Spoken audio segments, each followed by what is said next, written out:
And we're live. Welcome, ladies. How is everyone? Good, thank you. Doing good. Good. Already, Ginny is in the chat.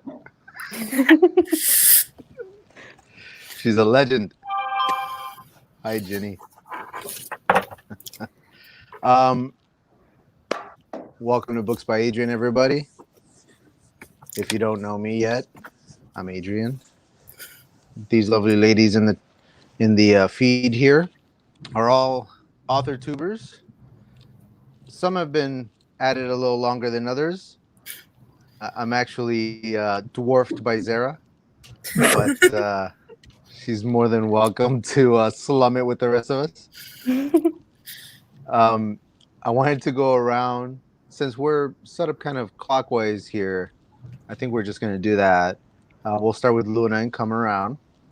We're also waiting on... Oh, I think we just got our... Here she is. Hey! Hi. Welcome. You made it. Say something. I want to know if I can hear you. Okay, can you hear me? Yes. Okay, Hear good. perfectly. Okay, it always takes me a minute. I don't know why. It's the same thing happened when I was on Zara's channel. I'm like, I'm there and now I'm not. Oh, there I am again. No, you're good. It all worked out. So we were just going to go around and introduce ourselves. Miss Luna, you are up Yes. first. What brought you to Authortube? And what's your sort of story with that and your goal and whatnot?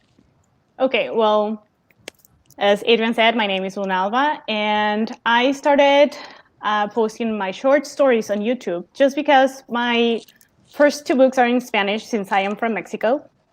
And I moved to Canada. So I really wanted to, put my stories out there, not only for Spanish-speaking people, but also for English-speaking people and friends in Canada.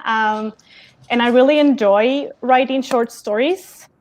So I said, hey, why not? Let's give it a try. Let's see how this goes. I think it's a little bit easier when you do it on YouTube because you have the images, you have the sound, and you have, the letters on the screen. It just makes it a little bit easier for everyone. So that's how I started, honestly, probably not even a month ago. I'm also working on translating my first book since it is in Spanish. So now I'm translating it into English myself. So yeah, I have my hands full. I don't know, the title of my saga is called Axis Mundi, or that's how it's going to be called in English. And then the first book is called Wind Weaver of Dreams. I mostly write fantasy. I love horror. I love mystery. And I add a little bit of dark humor in them as well. Very nice. I love it. I like the genre melding. Yeah, fun. I try to do that myself. I try to kind of make a quilt with my novels. Yes. Or novel. Next up, we have Allegra here. Hi, Let's guys. see if I can figure out how to work this thing. Here we go.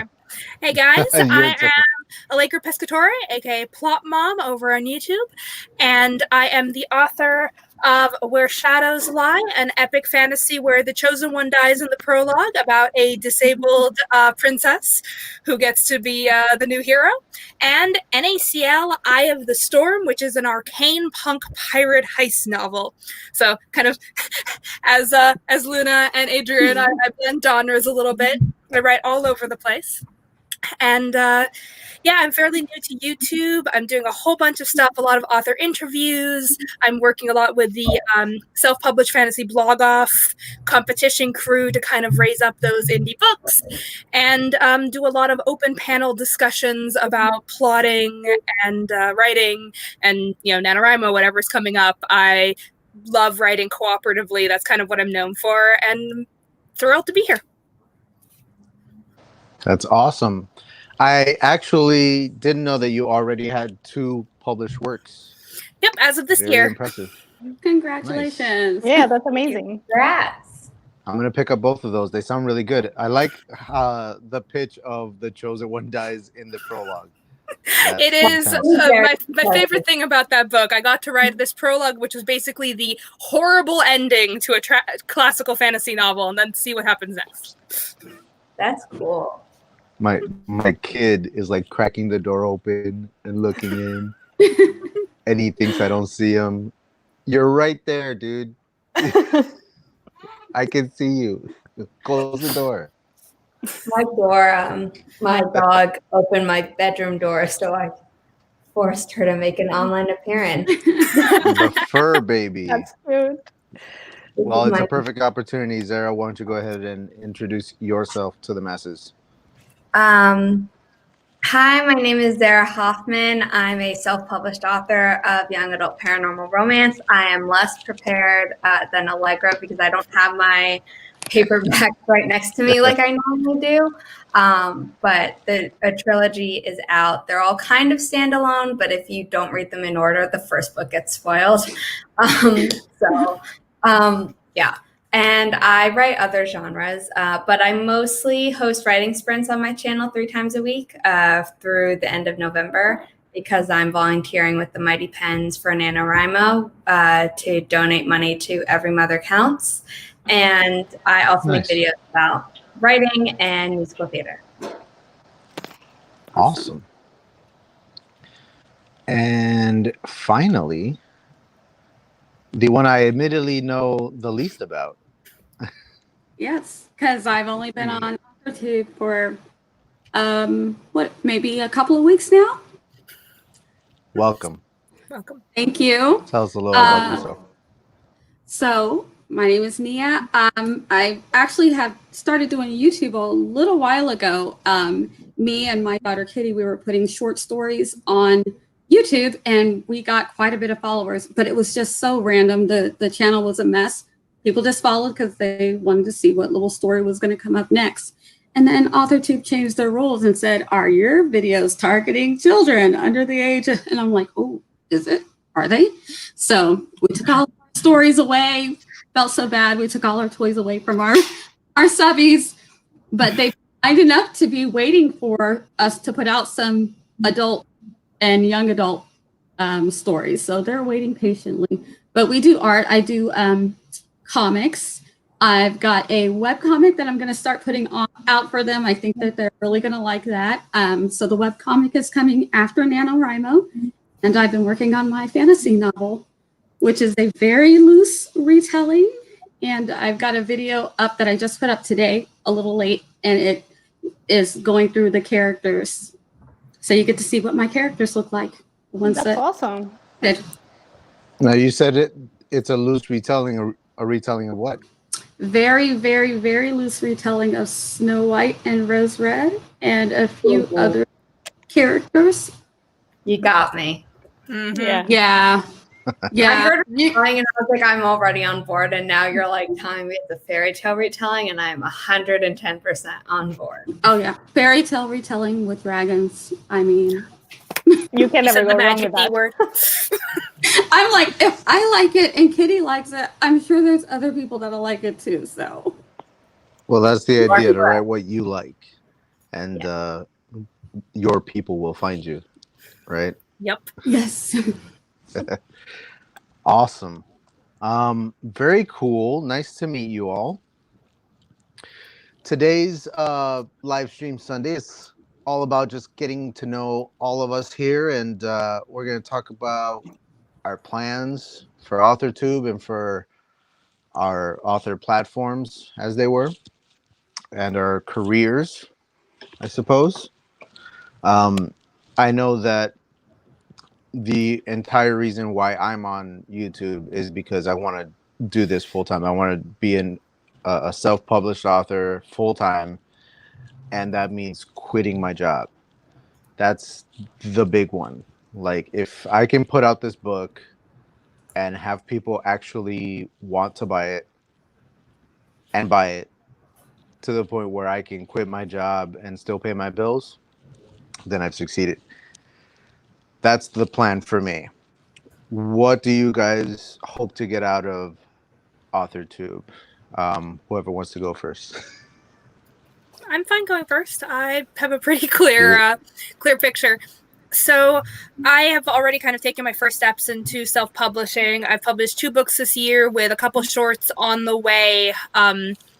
And Authortube for me is kind of a extension of that. My platform more and more has become my co-writing and the people I write with, and kind of this collaborative environment of writers. So Authortube felt like a really natural next step where I could do some teaching, where I could do joint writing sprints and put some of my work up as, audio plays. I actually love narrating as well, so I'm doing some memoir work put up on Authortube. But my goal for my career is currently I am a full-time writer. I'm not making a living at it yet, but in the times of COVID, people do what they do. But I'm taking the 20 books to 50K approach, trying to put out as large a volume of good, interesting, basically written to market novels as I can, hoping to build up a readership in bits and pieces, writing in interesting genres that I enjoy, and with the hope of eventually making it so that I can pay my bills with it. My next big step is audiobooks. I've commissioned Where Shadows Lie to be turned into an audiobook, and we're working on figuring out funding for NACL as well, which will be super exciting. Nice. So it sounds like you have a lot of plans. So many plans. My baby just walked in. Felix, what are you doing here? Come here. Felix was my grandfather's name. Oh, so cute. This is Felix. Hi, Felix. And this is Charlie. Hi. Hi, And they're Charlie. both very naughty for being in here. But they're so cute. You're so cute. Yeah, that's how they get away with stuff. Yes. What's up, buddy? Good reason to want to stay home and write. Oh, yeah. Yep. Exactly. Yep. I mean, I work overnight, sleep during the day, so I miss out on them a lot. Thank you for keeping them out of here. My wife just walked in. No, tell her thank you because we got to see them. They're adorable. Yeah, right. they're so cute. Go with Mama, Charlie. Close the door. Felix just pushed it open. It wasn't even closed. That's hilarious. All right, guys. That's Sorry so about cute. that. Don't apologize to us. Yeah. So, as you can see, I have kids. And I really want to be home with them. I really want to be writing for 6 hours a day, ignoring them just a little bit, and then spending the rest of the day with them, as opposed to sleeping through most of the day, waking up to make them dinner, and then going off to work. It's no fun. I bet not. Ginny's funny. She's talking about all the curls. The curls. Right. Yeah, and Felix was born with like red hair. I need a paternity test.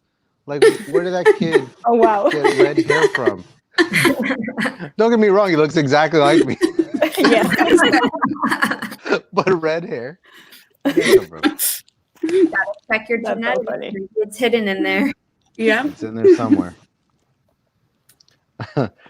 All right. So while Allegra was speaking, I had her website scrolling across the bottom. If anybody missed it in the chat, that's where you can find her. And I'll throw such websites up as we go. Now, that's the dream, right? To be able to do this full time and not have a day job and be home. COVID has kind of afforded us this weird little glimpse into what that would be like. So how has that been going for you guys? How about you, Luna? It actually worked for me because while we were on lockdown, I finished and self-published my second book, which again is in Spanish, but will be in English soon enough, as soon as I can just finish all the translation. So yeah, it worked pretty well. I guess I put more attention to my Facebook page, and I started writing more of the short stories that I'm starting to put on my YouTube channel, Once Upon a Midnight. So that kind of worked for me as well. Just like probably everyone else here, I do want to be a full-time author and a full-time writer. I enjoy it so much. I am working now because I don't work from home. I have to go out and work, but I try to shuffle my life in between. Let's be an adult and let's go into my fantasy world and, you know, kill some monsters or maybe invoke some spirits. But yeah, so I think, as I said before, I want to translate my books so I can reach a lot of people. I haven't been brave enough to try and attempt to publish like through a publishing house. So everything so far will be done self-published on Amazon. Nice. Yes. I'm going to throw up your Facebook on here. Yes, please. So folks can find you. If I can get it done in time. Here we go. Like I shuffle between Spanish and English on that Facebook page. However, I have opened a group only for Once Upon a Midnight where we can discuss all the short stories that are written in English. So it's not like too complicated for people to like follow one of the projects that is in Spanish and then the other projects that are in English. Hopefully one day everything will come down to one single thing, but I'm in the process of that. Well, I like it. I'm from Puerto Rico. Oh, Puerto Rico. Yeah. And I don't write it Spanish, that is, as well as I can speak it. Mm-hmm. But that's part of the dream as well, is to have one of each, Spanish and English, throughout the career, and kind of put Hispanic authors out there a little more. You know, we're not necessarily known for sci-fi and stuff like that, like what I'm writing. So I kind of want to put Puerto Rico on the map like that, you know? Of course. Yes. Yeah, like, for example, my main character in my books, she is Mexican. And like, I don't think you see that quite often, especially when you're talking about fantasy. And like, I created a huge universe, and this is why I'm expanding to short stories, because I created so much around that one story that I just have characters that go millions of years behind us and maybe some years ahead of us, and different, you know, worlds and creatures and species. So yeah, definitely getting Mexican and Latin authors out there was one of my goals when I started writing. I didn't expect to be moving into Canada, so I would have to like just hurry up a little bit more with my English writings, of course. Well, that just means you have to write a book in French now. I mean, I think I'm a little bit better in Japanese than French, if that makes any sense. So I did not expect that. Yes, I've been studying Japanese for a little bit. Not fluent, but I'm putting myself out there. You'll get there. You'll get there. I will get there for sure. So how about Nia? What are your sort of goals for all this? Well, my goals, I work a little bit part-time. I'm a fitness instructor. So during COVID, we were completely shut down. Nobody was going to the gym. And so you would think I would have had a lot of time, but then also homeschooling happened and algebra happened, which is a straight A student I was, but algebra happened to be my weakest subject. So of all the subjects that COVID had to hit on, algebra, I'm like, I can't help you. So it was a little rough. But, you know, as far as stories go, I did get to finish a novel. And the point of me writing my novel was just to show myself that I could actually do it. And it's not publishable. And the reason it's not publishable is because I write like a comic, like graphic novels, where if someone's thinking something, you get a thought bubble. But when you're writing a novel, that is massively head hopping. But it is what it is. And I know it's something I knew and I recognized. The point was can I write 120,000 word novel? And I could. Now I've got to try and learn to write it properly and hopefully get something published. I'd love to be able to do this. I like the work that I do, but not getting any younger. So these the young kids that are, out there working out and teaching these fitness classes, they do it a lot better than I do sometimes. And I'm getting old. I'd like to relax a little. I'd like for my workout to be old. Would be nice. I'm getting old, yes. Very. We're Zara, all getting I old. probably have a kid your age. Don't tell anybody. I never would have guessed. You do not look like you have one.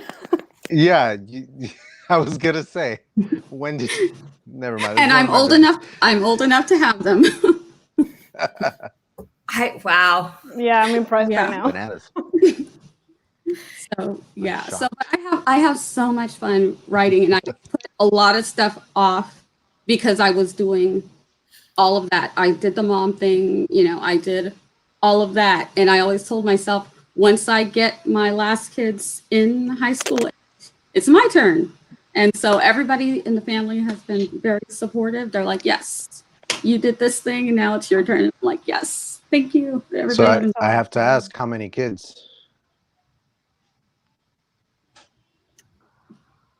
Whoa. I have 2. And it's a nightmare. I mean, I love them, but it's a nightmare. 4. Oh my goodness. Yeah. Yikes. Yeah, it definitely feels like you've earned it then. Yes. Yeah. Because like So- when I went from having 1 kid to 2, it felt like I went from 1 kid to 4. So I can only imagine. No, Having after 3, it doesn't even matter anymore. They just start blending in. It's like, what's your Their name? cousins- Doesn't matter. Just get that Yeah. thing. Their Bring it in. cousins come over, and it's just like, how many kids are here? Doesn't matter. Just Who knows? Thing 1? No, your thing 4 doesn't matter. yep, exactly. So, Zara, Yes. I was marveling earlier at your subscriber count, Yeah. and you mentioned that hosting stuff is how you feel you've gotten as big as you have. Yeah. Want to talk Well, about that a even little bit? I recently reached 400, which is insane because I started my channel on June 30th, like during Oh, I'm so lockdown. jealous. Yeah, and I think what really helped is that I had already like cultivated real relationships with people, and I wasn't like at that point I wasn't thinking of doing a channel myself. So I wasn't like there to game the system, not that other people are there to game the system, but like I'm not in the comments or like the live chats of people's live streams like spamming them and like asking them to like promote my stuff, but I was just like genuinely interested, and like because there was nothing else to do for a while. I mean, I was finishing undergrad at the start of everything that happened, but after I graduated in May, there was nothing to do. So I had my schedule like completely open, and I was like, you know what? I have one Authortuber friend who's like still doing stuff on Authortube. Let me like find other people. And so I put their live streams in my calendar, and I was just there consistently. And I'm still there pretty consistently for some people. I'm now in grad school, so it's a little bit harder to make all the ones that I was over the summer. But I was just like there. And then when I finally did create my channel, they were all like, oh, Zara started a channel. And I was like, wow, okay. I didn't expect the shout outs, but it was really nice. And because I'm consistently live streaming, even though I'm not always consistently uploading videos, although I do want to get better at that, it just brings people to my channel, and people genuinely, for some reason, enjoy me talking on camera, reading their comments. So yeah, I think it's really about the relationships. That's why I started my YouTube channel, because Keelan Rivers, who has been like a really great friend to me throughout this whole thing, and obviously still is. I don't mean to be like, oh, she was a friend at the start and for some reason we're not friends anymore.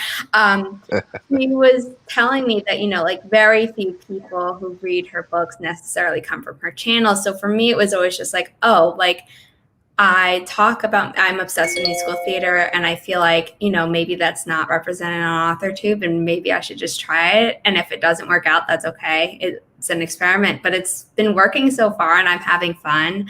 I don't necessarily want to do YouTube full time. I would maybe at some point like to do my writing full time, but I think I might be unique in that, like, I've always dreamed of doing my writing in addition to a day job, but my day job is working in publishing, is my ideal day job. I don't currently have a job, but I've had internships in the publishing industry, and I'd love like to do that as a paying job, and that's what I'm in grad school for. So my whole life would be books, but they wouldn't be just me writing all the time, because if I have all the free time in the world, I don't get enough done. Whereas if I'm fitting it into pockets, I'm actually more productive. I like it that the job and it's all keeping it in the industry, so to speak. So it sounds like everything you're doing is all relating to writing, even if you're not writing full time. Yes. Yeah. I dig it. Also, the link down below is the pre-order to my new adult sci-fi book. I'm currently looking for alpha readers, but I put it up for pre-order very quietly yesterday and the day before. So congrats. People are interested. Thank you. That's awesome. What's the elevator I pitch? can't wait for the day that I do the same. I'm sorry, go ahead. What's the elevator pitch for the sci-fi book? I'm fascinated. The daughter of the general in charge of Area 51 gets kidnapped by aliens, and she is not happy about it. I love it. You had me at Area 51. Yeah. You had me at she's not happy about it. Yeah, same. Like, why not? I had a friend who I told about, because it's the first in a trilogy, and they were like, "Oh, I love Area 51." I was like, "I hate to burst your bubble. The first one's mostly in space. The second one is going to be more on Area 51." Yeah. In my trilogy, I've got most of humanity living on this like moon-sized space station that's going around the planet, and so the planet is this fantasy world full of fantasy creatures and all kinds of magical stuff, but we don't really go there until the second book. So like it's this thing where I have to sort of hype up the fact that it's a sci-fi fantasy, but most of the actual fantasy doesn't even come in until the second book. You have to kind of earn it. I mean, that's okay. I mean, I had to do world building research where it's like, okay, if this girl's dad, who's already overprotective for certain reasons, which I can't say because it kind of spoils like a big thing in the series, and she's a dancer, what's the best school she can go to? Because, you know, Area 51 is in Nevada, and so where can she go? And like, I did world building for stuff that's not going to come up until like second, third book, but it's like I don't want to put something in there and realize like in book 2 where it's like, oh, well, I should have not done that. Yeah, that's why I told you there the other day. I'm outlining book 3 after I've already outlined the history to write book 1, because I can't say something and then find myself stuck. Like, oh man, I called that in book 1. It's already published. Now what do I do? So I'd love to have all of those things already worked out. It just helps the story go smoothly. If I have a question about something, I can look back and say, oh, that's what that's called. Nope, she can't do that because she wasn't born yet. You know, I've seen some things, you know, and it's like, was that person born then? Or suspension of disbelief, keep going. You know, so I don't like those things, though. I can't do plot holes. I don't want to run into, like with Kitty, she writes these like little sci-fi thriller type, supernatural type things. And she gets to the end and she's like, oh no, I'm stuck. Like, okay, let's work this out. Let me help you get this worked out. And, but yeah, for me, especially in a series, when you're doing fantasy or sci-fi, there are some things you just have to work out. Even with my sci-fi comic, the history, where they're at now, the future, the alternate universe, it's all worked out. So when I'm writing, it's all there. I don't have to worry about getting stuck anywhere. I'm someone who doesn't really outline. Like I do more and more because I'm writing genres that need more world building than like my pretty soft magic system in my normal romance series. And like this series that the link is for, it's kind of soft sci-fi in the first book, but later there's more stuff that's going to come out. So I had to do research where it's like, you know, if some creature is cold-blooded, it can't sweat, obviously. So like things like that.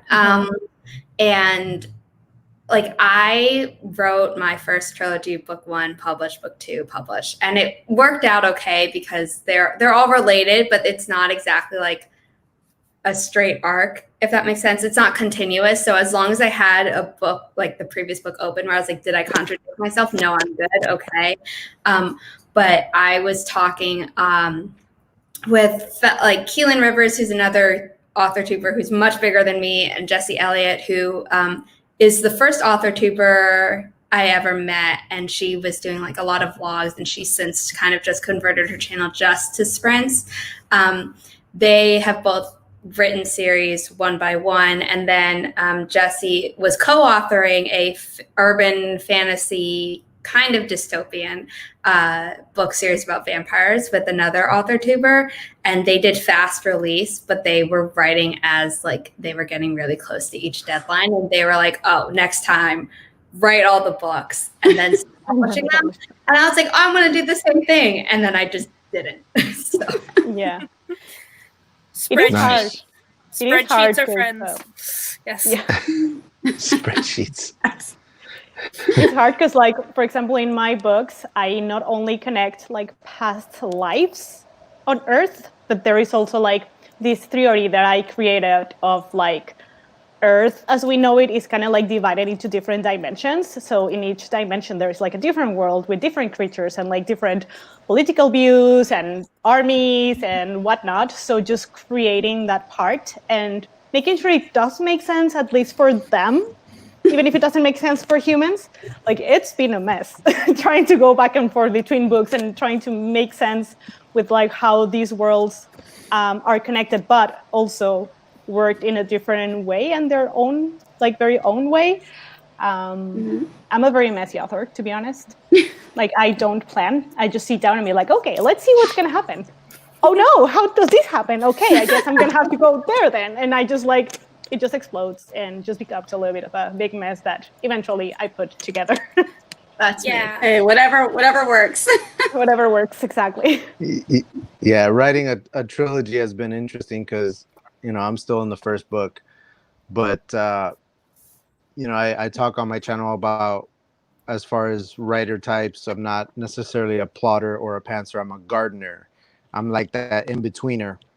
And so every couple of chapters that I've written, I'll find that my characters have gummed up the works, and I have to go back to my outline and fix it so that it's still all cohesive based on this new stuff that has happened. And then every few chapters after that, I got to go back and do the same thing for the entire series, you know, because now a side character is going to be a main character in book 3 or something, and I got to figure that out. You know, trying to keep it all cohesive like that is an interesting challenge. Yeah. We have And some questions from the chat. Oh, I'm sorry.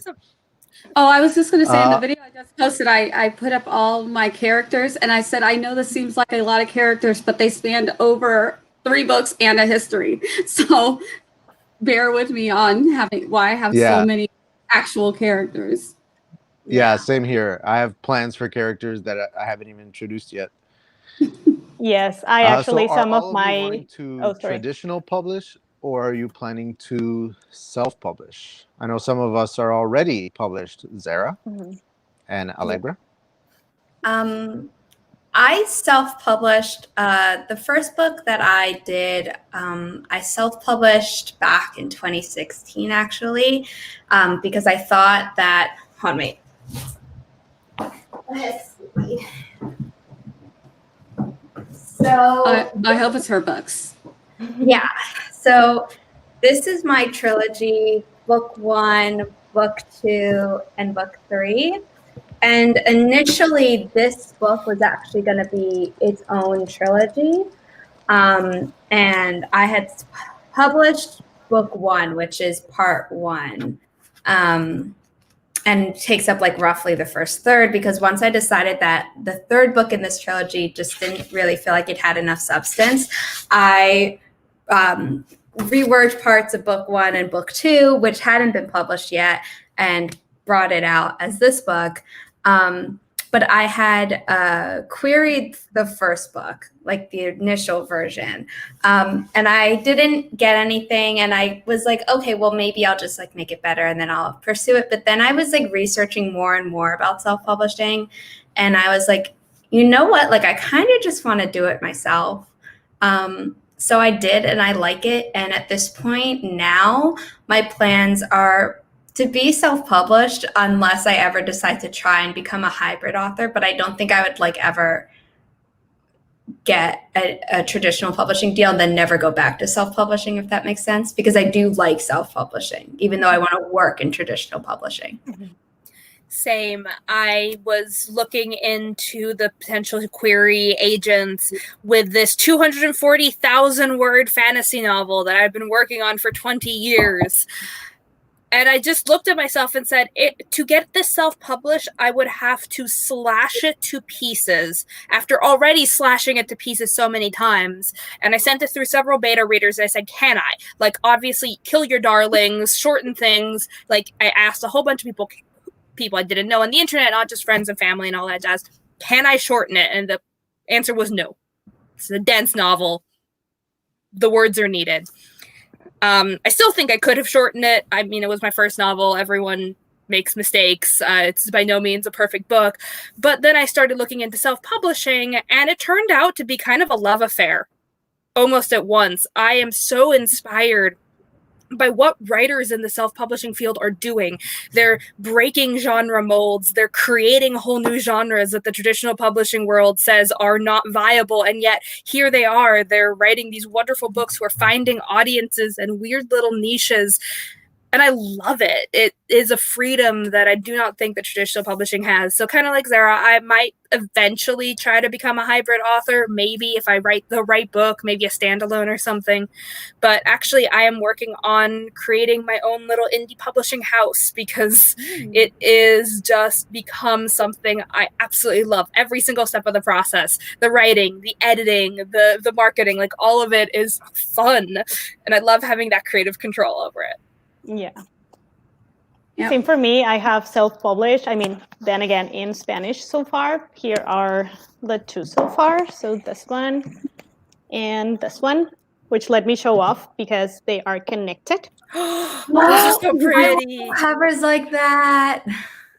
So awesome. yeah, definitely self-publishing. Sorry?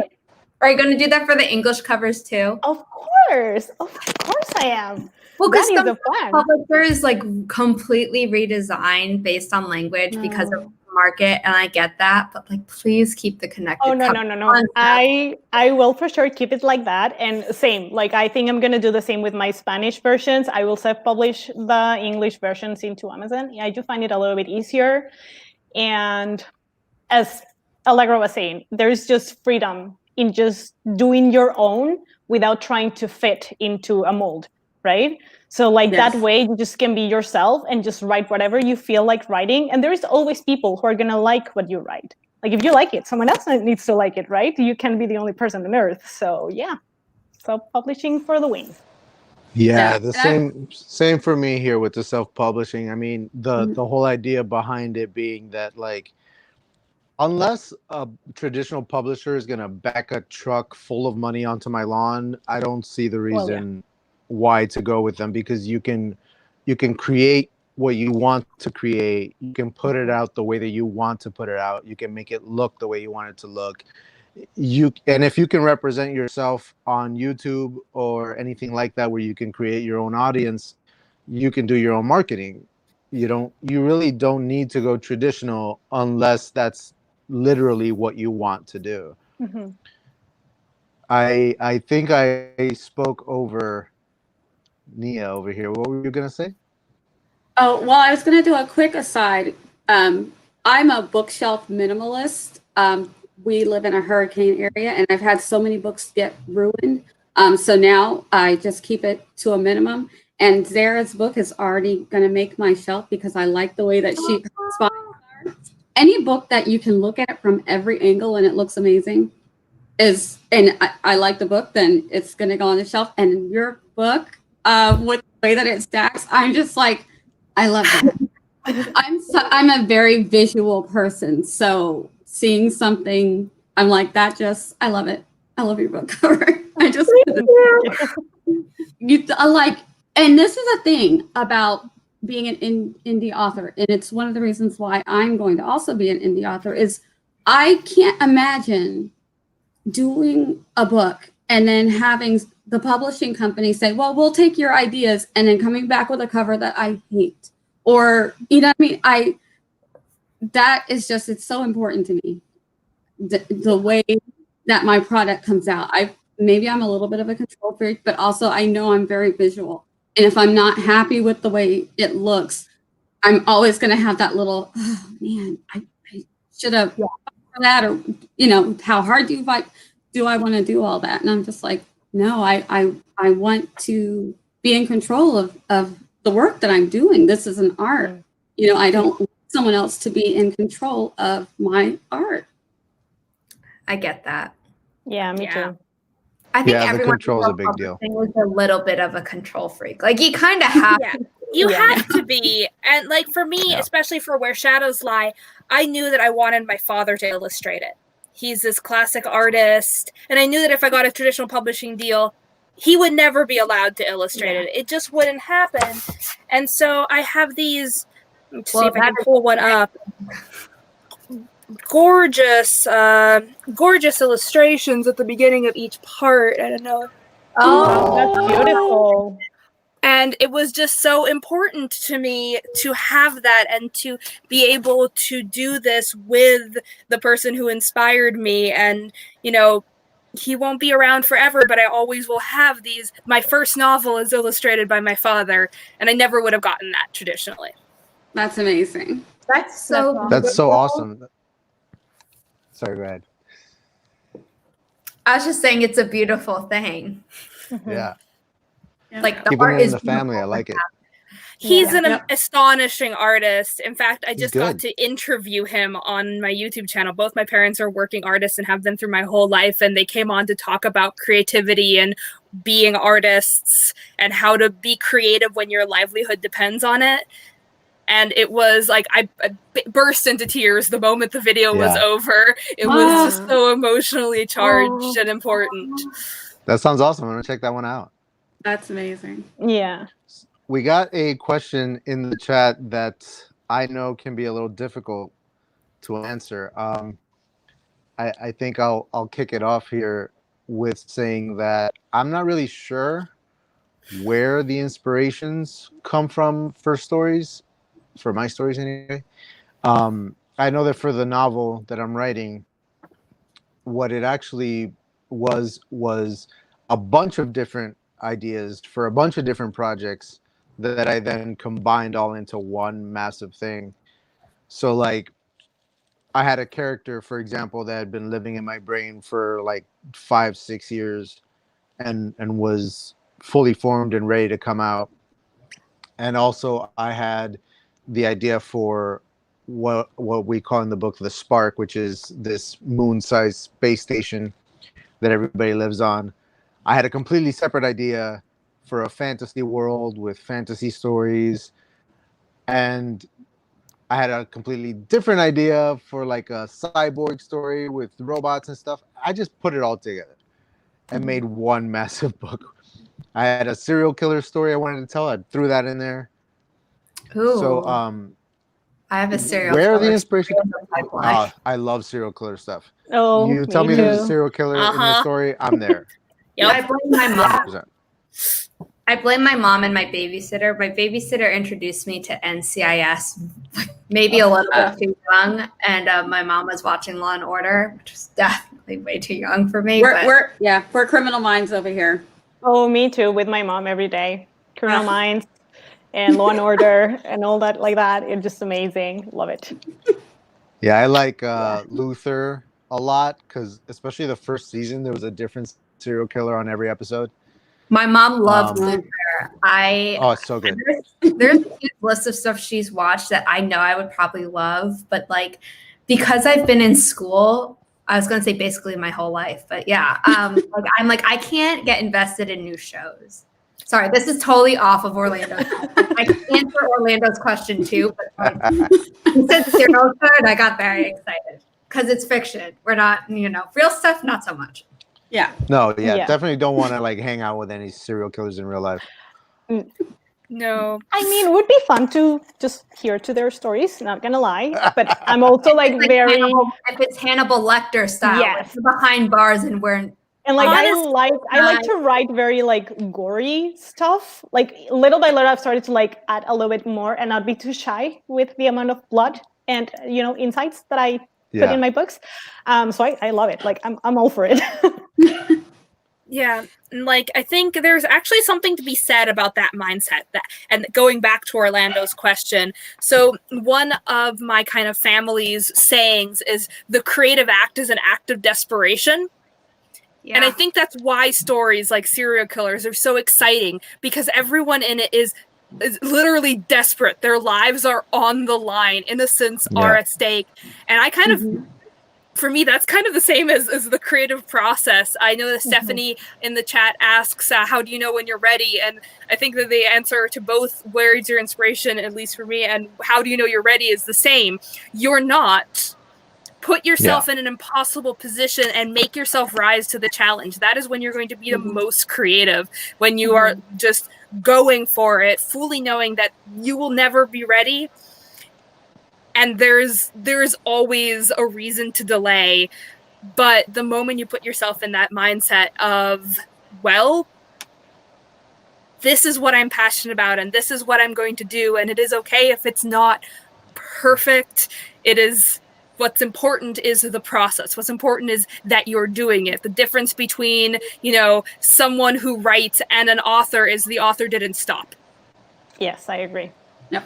Yeah, I think for me also, for me, a lot of the inspiration that I get, like I like to say, I kind of like just transform myself into my characters, and I just am whatever I want to be. Like one day I'll just be like the heroine of my story, and then the next day I will be like the evil person killing everyone. I also want to say that my books sometimes I kind of based my books or inspired my books in like real events just because in my book, the protagonist goes to Japan and like everything starts to happen in Japan. And like, I went to Japan. So I tried to like translate part of the experience that I had into this fantasy world where obviously I didn't experience firsthand, but I did experience through my book.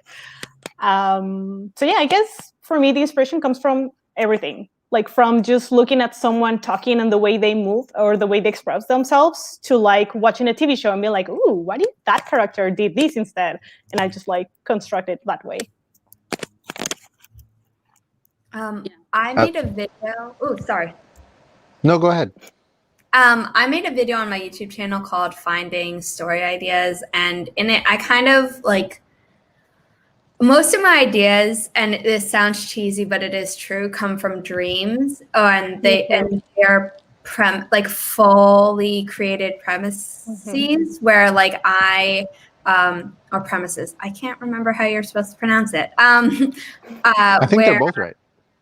Yeah. Anyway, so they come fully formed, and I know some people on Authortube, like RP Winters, is like, he gets an idea and then he has to write it out and see if it's viable. Whereas like I get an idea, and it's always like, it might not be ready for me to write it yet. Like I might need more info before I can start writing it, but like I always know that it's a good story idea. But for like my first book, at the start of chapter 1, my character has a dream, which I know is supposed to be a no-no, but it makes sense in the story, where it's about Thanksgiving, and she has a really close relationship with her mom and her grandma, and that's all real for me. Like Thanksgiving used to be a huge thing for me. Obviously this year it's not happening at all, but like, and after my grandma died, the same day I just like started writing this story, and it kind of just came to me. But I had also had like dreams about my grandma, and so it kind of just all came together around her having that dream, and then more ideas filtered in. Whereas the other two books in the series were side characters who were like, so when are you going to tell our story? And I'm like, not yet. I need to finish book one. Yeah, I think the agency of telling that one story, you know, when it came to you and planning out what's coming next, like I love that whole thing, and I don't think that people who don't write understand, you know, the actual process of all of this. I have so many family members asking me when this book is coming out. I'm like, dude, I'm like a third of the way through the first draft. Like, you don't understand. Just because I know what happens doesn't mean that it's that easy to just write it. Stephanie, or Steffi, excuse me, was asking, and we touched on it before, how you know that you're ready, and she was expressing these sort of insecure thoughts that you have about your ability. Let me throw it up here on the screen. Not sure if I'm there yet. Is my writing good enough? Is my ability in marketing my books good enough? And it's funny because imposter syndrome. Exactly. And imposter syndrome. Melissa has asked, what are your greatest insecurities as self-published authors? And I think for me, they're the same. And I mean, I hate to break it to anyone who hasn't self-published or published yet. I mean, we've all talked about self-publishing, but like, that doesn't necessarily go away, these insecurities, but there's something to be said to be able to look back and be like, I wrote a novel. Like the first time you finish a novel, you're like, oh, I can do this. It's not like I'm someone who like starts ideas and like never finishes anything, which is like okay for people who like, you know, don't necessarily want to make this a job or they're not ready yet. But like, there is something to be said, like Allegra said earlier, where it's like, you just have to do it at some point. Like Nia had, I had put in an open call basically for co-hosts on my channel for, because I added a bunch of streams to my schedule for this month and next month. And Nia was like, oh, like I'm interested. And then I was like, oh, actually I need a co-host tonight. Are you interested? And she's like,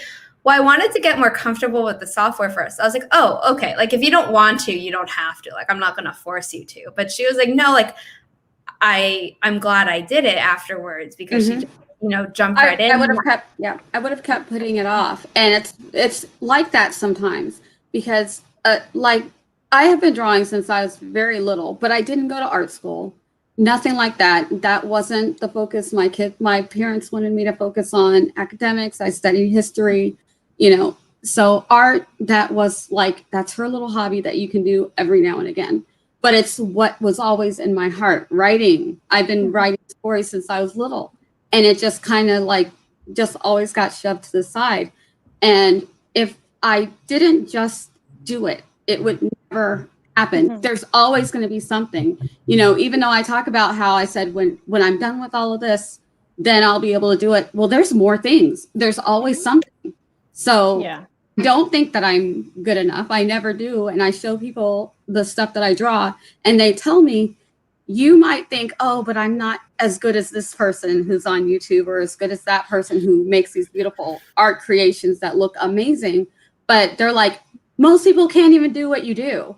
And I'm like, oh, because it just seems normal to me. I'm thinking it's just nothing. People aren't going to like it. And one of the things that I constantly, people are like, your avatar, I love your avatar, your little, and I'm like, that's something, when I tell you I did that in 10 minutes, because it's fun. I was like, oh, I want to do my own. And I just did it and popped it up there. And I get so many compliments on that. And there's some things I'll work really hard on and it comes out looking terrible. And there's some things I'll do in like 15, 20 minutes and it comes out looking amazing. I'm not consistent. So I have all of these things that are telling me, oh, you're not ready. You're not good enough. You don't know all the ins and outs. You don't know how to make sure you hit all your beats. You head hop. all of these things. But if you don't just stop and do it, you'll always keep telling yourself that. Mm-hmm. Yeah, I think sorry. No, go ahead. I think for me, it was very similar. Like, I always loved writing, and I started since very young, just writing like very small stories or writing, I don't know, poems or stuff like that. But I always wrote for myself. I never ever showed my writings to anyone. It was all kept like in my room just for me to read or rewrite or write something else. And it was until like 2013 that I was like, okay, I really want to put these out. I've never done it. Like, I've spent 20 something years just writing for myself, and I want to put it out there. But obviously, like, and at least for me, my insecurities was like, oh my gosh, I am going to put all these that I've kept for myself for someone else to read. Like, it's like part of my soul out there for people to just like read and judge, right? But I think it's like you said, you have to do it. You have to like stop one day and be like, you know what? Let's do it. Let's do it and see what happens. Just jump and don't look back. No, it's this. The insecurities are always going to be there, and that's the thing. The first book you write will be probably the worst book you ever write. Yes, I agree 100%. But if you don't make that baseline, you're always going to. If you never write that first book, then the only book you have to write is the worst book you'll ever write. Get that over with quickly. The first book you publish will be the worst book you ever published. Just get it over with. Then write the next one and the next one. My first book took me 20 years. I still don't think it's as good as my second book, which took me 6 weeks to write. Yeah. It is like there is this moment where you have to have faith that it will get better and that there is someone who wants to read this. And even if there isn't, imagine the worst case scenario. You put a book out there and no one ever reads it. And it is horrible. But you had that experience. You did it. And the next book might get one reader. When I self-published, I looked at my friends and said, all I want to do is sell one book. If I sell one book, I've succeeded in this first book. And I did. I wrote that one book and I sold that one book. And now I've sold it. I've given away or sold almost 1,000 of them. Wow, and, I have 30 plus 5- and 4-star reviews.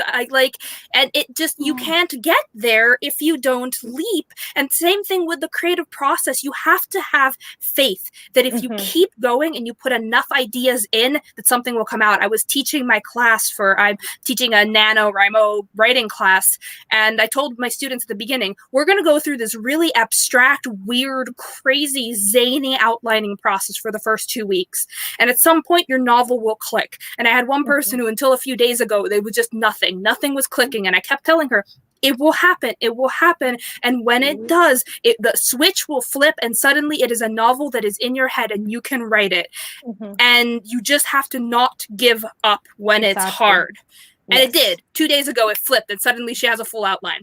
That's and amazing. It's amazing when it happens. And it always does. I watched my parents for years. Every single time we got down to like $20 in our bank accounts, and my dad would just look at my mom and say, don't worry, it will sell. And it always did. And that's the thing. If you put the creative work in, if you work every day to make your craft better, eventually it will work. Like, you'll get there. This took me 6 years to write. And I went to a private high school where it just so happened that Anne Brashares, who wrote The Sister of the Traveling Pants, was a parent of not a classmate. He wasn't in my grade, but she taught the creative writing class that year. And, she gave me feedback. And the thing is that like you are probably never going to think your writing is good enough. If you ever reach that point, great. That's like a natural stopping point where you can like take a deep breath and, but I think what you need to do is find friends who will tell you the truth. You don't want friends who are mean about the truth because that's just shitty. But you want friends who can tell you the truth and be like, I think this is really good, or this part's really good, but this needs work. And you don't want just 2 friends. You want like an odd number if possible, because, that way you almost never have, like, you won't ever have like a tie. But if you do ever have a tie, it is your creative work and you have to make the call. But like, I think the thing is that, yes, if you put in the work, you know, and your story will always interest at least one other person. I do think you don't want to get too invested in the idea that like if you build it they will come, because you do need to like make sure that it gets found, which is something that I was really bad at because I was like in high school and then applying to college and then in college when my first 2 books came out, even though this took me 2 years and the other one took me much longer. So like, you know, Allegra has many more reviews than I do and sales, but like I have had good reviews because people who liked it found it when I shared it. And you want to find people who, you know, you want to find people who will like it, and also, you know, just reach out to readers. And not everyone's going to like your book. And if you can't let that break you, because you need to know that other people will. Yeah, exactly. Yeah, there's also a lot to be said about being sort of self-aware and realistic about your abilities based on what it is you're trying to do. For example, for me, before I started working on this novel that I'm working on now, I was trying to do this graphic novel series with some friends of mine. And we plotted the whole story together. And when we started the thing, we kind of made a pact that, I don't know how many of you read graphic novels, but for the most part, if you ask most graphic novel readers to name the 3 best graphic novels ever made, they're probably going to say Watchmen, The Sandman, and Dark Knight Returns is usually in the conversation there. And so we all kind of made a pact that if we're going to do a graphic novel, there's no point to doing a graphic novel if it's not going to be the 4th book on that shelf. You know what I mean? Like, we wanted to write the next great piece of work in the graphic novel format. And the story that we plotted is fantastic and I'm in love with it. But when it came time to write the scripts, it fell onto me, and I had never written anything before. And here I am trying to write this incredible story as my first book ever. And every time I would finish a script, I would want to like just murder somebody because it was always terrible. It was terrible. To the point where after a few years of working on these scripts, I finally sat them all down and was like, listen, guys, I'm going to take a break from this thing and walk away and do something else entirely, because I'm not a good enough writer yet to do what we're trying to do here. But what the story is merits a better writer. So I'm going to go off and become a better writer.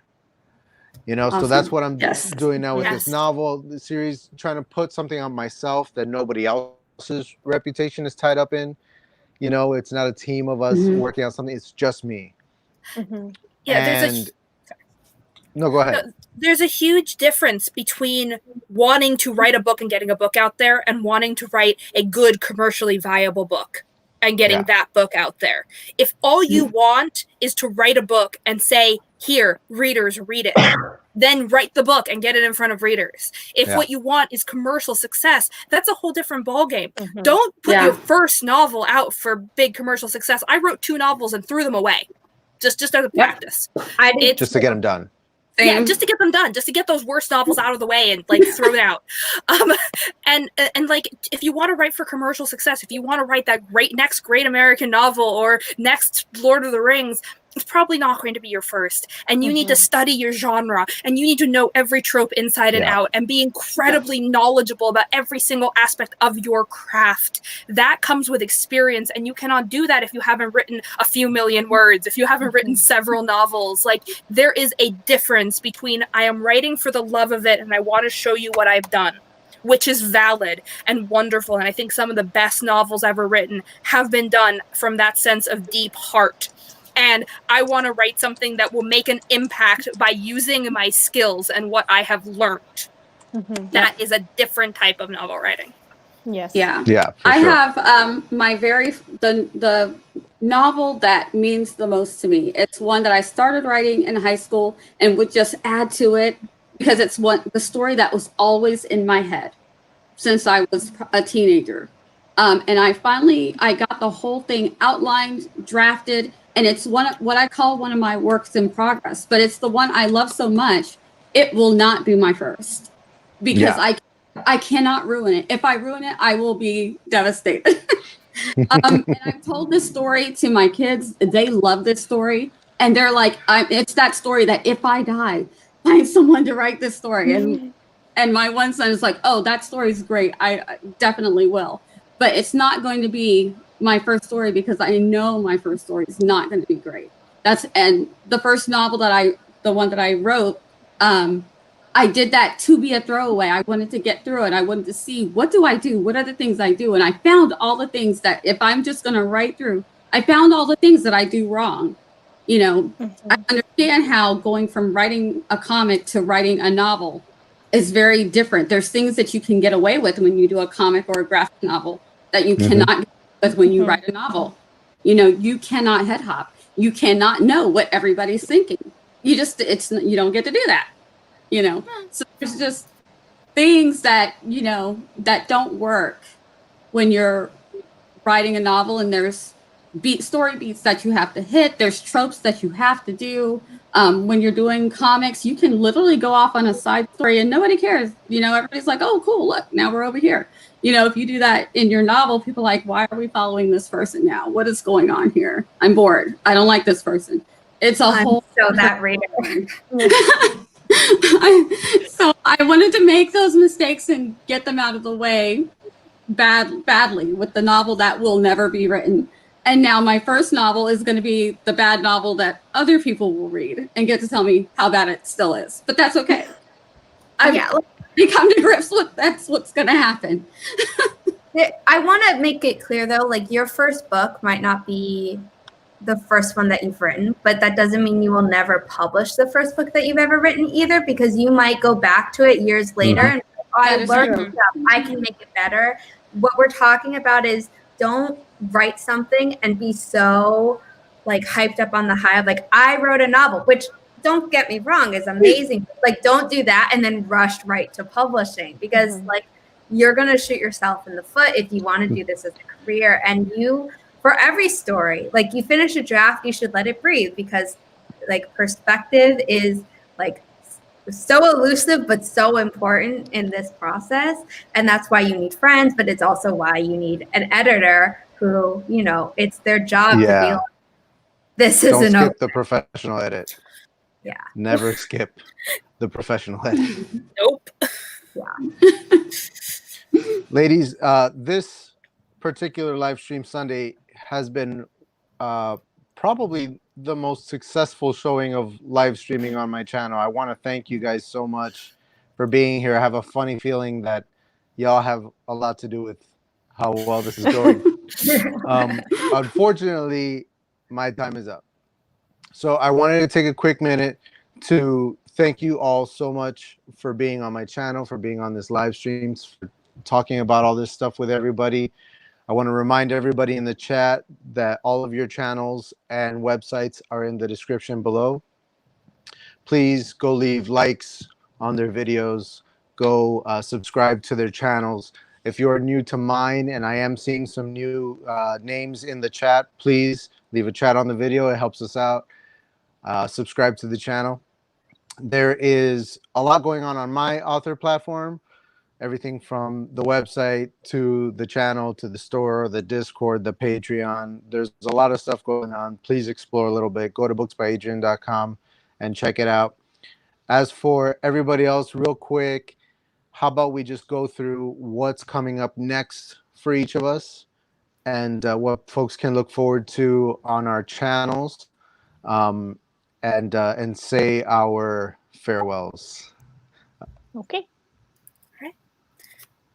I guess I will go first since I'm at the top of the screen. That'll work.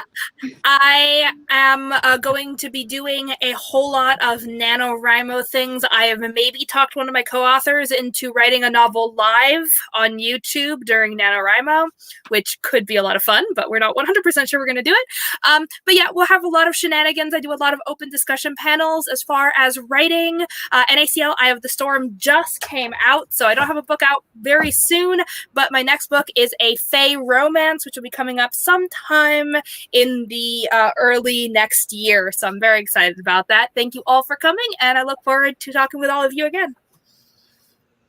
Very nice. Luna, how about Right, I you? guess I am next. Well, I'll continue to upload short stories to my channel, so I hope everybody visits my channel and enjoy the stories. Some of them are connected, some of them are not. Some of them might have characters that are in my book, and just they're fun stories from before everything happened in my novels. Such a tease. Yes. Since my YouTube channel is fairly new, I am open to suggestions. So if anyone is like curious, like, oh, I would like a video regarding your inspiration or like your story, where you got your ideas from, I open to that suggestion, and I can upload videos in regards to that. And I have a plan of also just narrating some paranormal happenings that I have experienced myself, just for the fun of the ghosts. So yeah, stay tuned for my YouTube channel and for my English version of my novels coming soon. Wonderful. Yes. Nia, how about you?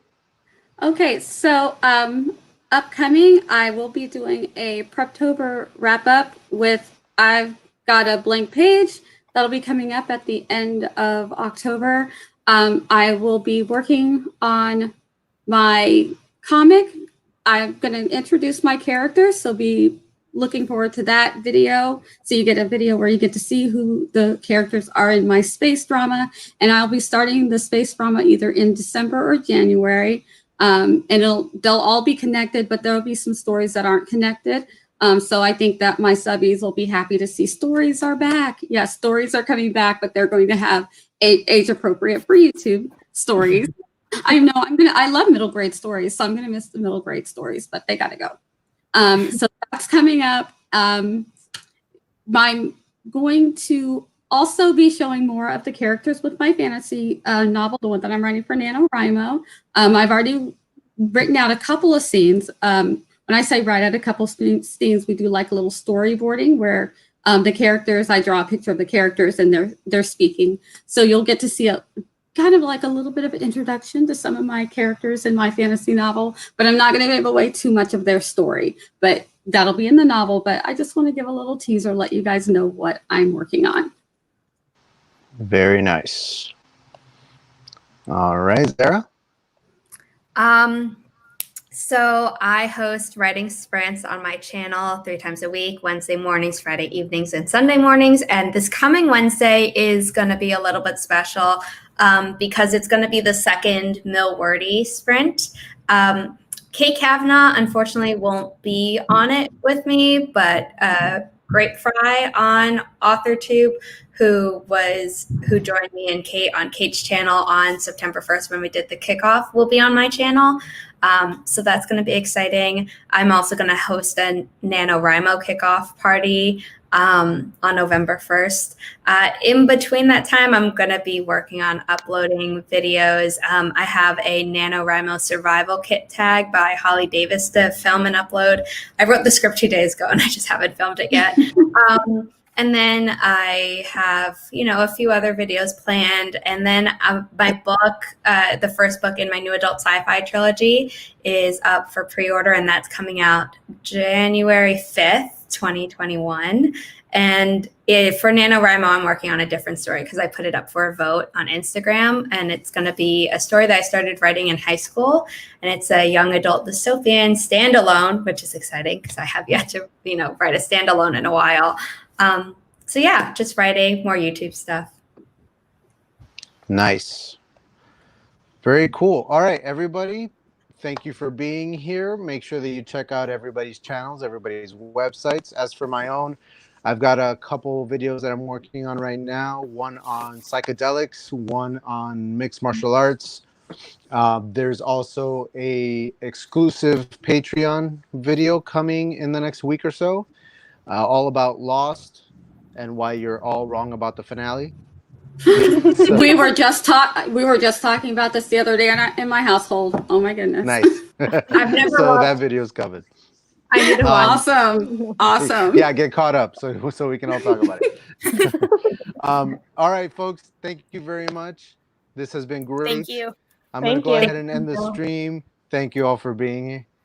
And live stream Sundays every Sunday on my channel. Next week is going to be kind of loose, so I'll let you guys know what the topic is when I figure that out.